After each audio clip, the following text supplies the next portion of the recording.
ప్రతిపక్ష నాయకుడిగా హోదా ఇవ్వలేదు కాబట్టి నేను రావడం లేదని మాట్లాడుతుంటే ఈ రాష్ట్రంలో ఇంకా ప్రజలు అటువంటి వ్యక్తి మీద ఆలోచన చేస్తుంటే నాకే ఆశ్చర్యం వేస్తుంది. తెలీదా? ప్రతిపక్షం అంటే తెలీదా? ప్రతిపక్షానికి ఎన్ని సీట్లు రావాలో తెలీదా? ఆ సీట్లు రాకపోతే ప్రతిపక్ష హోదా ఇవ్వరని ప్రతి ఒక్కరికి తెలుసు. అయినా అడ్డంగా మాట్లాడి నేను ప్రతిపక్ష హోదా ఇస్తేనే శాసనసభకి వెళ్తామని అడ్డగోలుగా మాట్లాడుతున్నాను. ఒక వారం 10 రోజుల నుంచి ప్రభుత్వం ప్రజాస్వామ్యబద్ధంగా 5 మాసాలు చూశాం. చంద్రబాబు గారి నాయకత్వంలో 5 సంవత్సరాలు ఇబ్బంది పడ్డాం. కానీ వారిలాగే మనం కక్ష సాధింపు చర్యకు దిగితే, వాళ్ళలాగే చర్యకు ప్రతిచర్య చేస్తే ఇప్పటికే ఈ రాష్ట్రం నష్టపోయింది. మనం కూడా అదే విధంగా చేస్తే మన రాష్ట్రానికి భవిష్యత్తు ఉండదు.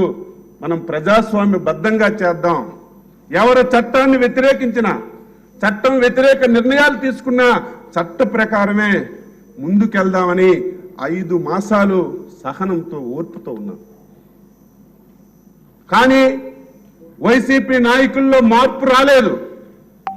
అనునిత్యం ఏ సోషల్ మీడియా చూసినా, ఎక్కడ ఎవరు మాట్లాడినా మా ముఖ్యమంత్రి గారు, ఉప ముఖ్యమంత్రి గారు, మా లోకేష్ బాబు గారికి దళిత హోంమంత్రిని చూడకుండా ఇష్టానుసారంగా బండబూతులు వినడానికి వినలేనటువంటి మాటలతో సోషల్ మీడియాలో పోస్టులు పెడుతుంటే,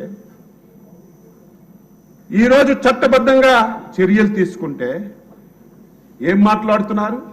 కక్ష సాధింపు చర్యలా? ఆ రోజు మేము నీ కుటుంబం మీద తప్పుడు మాట్లాడలేదు, నీ పార్టీలో ఉన్నటువంటి మహిళల మీద తప్పుడు మాట్లాడలేదు. ఆ రోజు నువ్వు ఏదైతే ప్రజా వ్యతిరేక విధాన నిర్ణయాలు తీసుకున్నావు, నీ నిర్ణయాల వల్ల ఈ రాష్ట్రానికి నష్టం జరుగుతుందో మేము మాట్లాడితే మా మీద కేసులు పెట్టాం. సోషల్ మీడియాలో ఈ పథకం వల్ల, నీ నిర్ణయం వల్ల ఈ వర్గానికి నష్టం జరుగుతుందని ఒక పోస్ట్ పెడితే అర్ధరాత్రి వచ్చి అరెస్ట్ చేశాం. నీకు దమ్ముంటే, నీకు ధైర్యం ఉంటే మేము తీసుకున్న నిర్ణయాల మీద నువ్వు ప్రశ్నించు.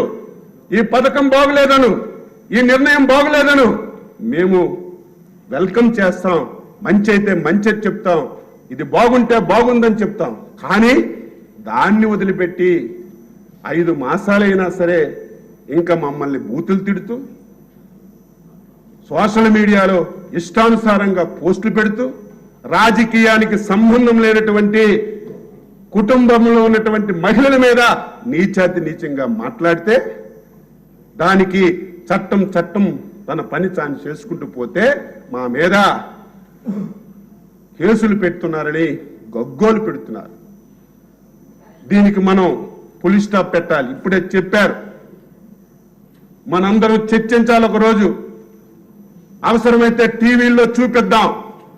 వాళ్ళు ఏవైతే పోస్టులు పెట్టారు, వాళ్ళు ఏ విధంగా మనందరినీ ఇన్సల్ట్ చేస్తున్నారు, అవమానపరుస్తున్నారు, సభ్య సమాజానికి తెలియాలి. తెలిసి ముఖ్యమంత్రి గారి నాయకత్వంలో ఒక పటిష్టమైనటువంటి చట్టం చేసి, ముఖ్యమంత్రి గారు మొదటి రోజే చెప్పారు, ఇదేదో వైసీపీ నాయకులకు కాదు, మా తెలుగుదేశం వాళ్ళైనా, జనసేన అయినా, బీజేపీ అయినా, ఎవరైనా సరే మహిళలు కించపరిస్తే ఒకే విధంగా చట్టాన్ని అమలు చేస్తామని చెప్పారు. నువ్వు అలా కాదే, కక్షగట్టి ఆ రోజు మమ్మల్ని ఇబ్బంది పెట్టిన విషయాన్ని ఒక్కసారి మీ ద్వారా రాష్ట్ర ప్రజలకు గుర్తు చేస్తున్నారు. కొన్ని బ్లూ మీడియా వాళ్ళు ఆయనకి ప్రతిపక్ష హోదా ఇవ్వాలని రాస్తున్నారు. ఆయనకి చదువు సంధ్య లేకపోయినా, జ్ఞానం లేకపోయినా కనీసం మీకైనా ఉండాలి కదా. ఎలా ఇస్తారు చెప్పాలి. మీరు రాయాలి. ప్రజాస్వామ్య వ్యవస్థలో ఎప్పుడు అధికారం ఉండదు, ఎప్పుడు ప్రతిపక్షం ఉండదు. మా నాయకుడు 45 సంవత్సరాల్లో అధికారం ఉన్నా, ప్రతిపక్షం ఉన్నా, 21 మంది ఉన్నా నిరంతరం ప్రజల పక్షాన పోరాటం చేసినటువంటి వ్యక్తి మా నాయకుడు చంద్రబాబు నాయుడు. అధికారం అంటే నువ్వెందుకు? ఎవడైనా చేస్తాడు. అధికారం లేకపోయినప్పుడే ప్రజల పక్షాన పోరాటం చేయాలి. ఏది ఏమైనా సరే ఒక సమర్థవంతమైనటువంటి నాయకుడిగా మీకు ఆ స్థానంలో కూర్చోబెట్టారు. నాకు ఒక ఆశ ఉంది.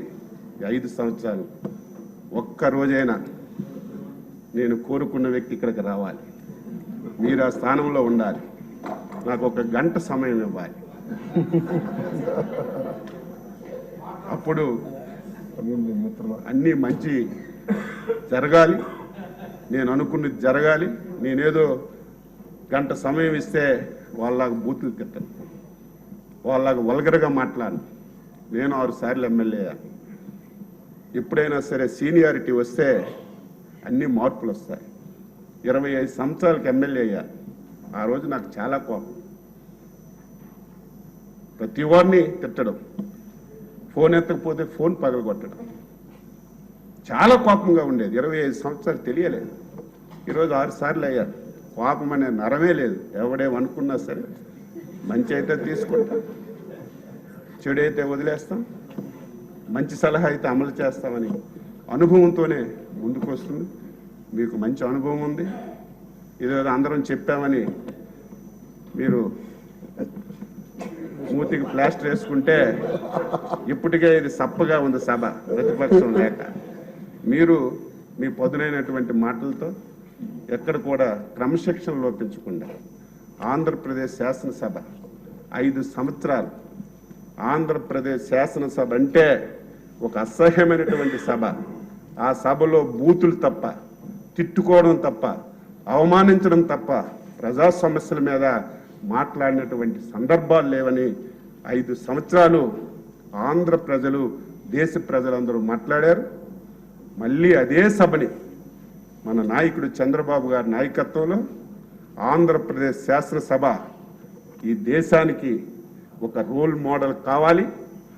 ఆంధ్రప్రదేశ్ మళ్ళీ పునర్నిర్మించడానికి ఇది ఒక వేదిక కావాలి. దాని గురించి సభాపతిగా అయ్యన్న పాత్రుడు గారు, ఉపసభాపతిగా మీరు ఆ పాత్ర పోషించాలని, పోషిస్తారని మనస్ఫూర్తిగా విశ్వసిస్తూ మీకు మరొకసారి హృదయపూర్వకంగా అభినందనలు తెలియజేస్తూ సెలవు తీసుకుంటున్నాను. నేనెంతో అభిమానించే నా అభిమాన యువ నాయకుడు నారా లోకేష్ గారు మాట్లాడారు. అధ్యక్ష, ఈరోజు మీరు నిజంగానే డిప్యూటీ స్పీకర్ అవుతాం అనేది చాలా సంతోషమైన సందర్భం. పెద్దలు గౌరవ ముఖ్యమంత్రి గారు RRR సినిమా గురించి చెప్పారు, మీ గురించి కూడా చెప్పారు. నాకు RRR అంటే real responsible and rebellious. Real responsible rebellious. Real అని నేను ఎందుకన్నానంటే మీ మనసులో ఏముందో చెప్తారు. బోలా శంకర్ తప్పు తప్పు అంటారు, కరెక్ట్ చేస్తే కరెక్ట్ అని చెప్పే వ్యక్తి మీరు అధ్యక్ష. ఇంకా రెస్పాన్సిబిలిటీ అంటే గత ప్రభుత్వం చేసే తప్పులు మీరు ముందలే గుర్తించి కేంద్రంలో కూడా పెద్ద ఎత్తున గత ప్రభుత్వం పైన మీరు పోరాడి ఆంధ్ర రాష్ట్రం ఇప్పటికీ చాలా అప్పుల్లో కూరుకుపోయింది. ఇంకా మీరు ఇట్లా అప్పులు ఇచ్చుకుంటా పోతే రాష్ట్రం చాలా ఇబ్బంది పడుతుందని ఆనాడు పోరాడిన వ్యక్తి మీరు అధ్యక్ష.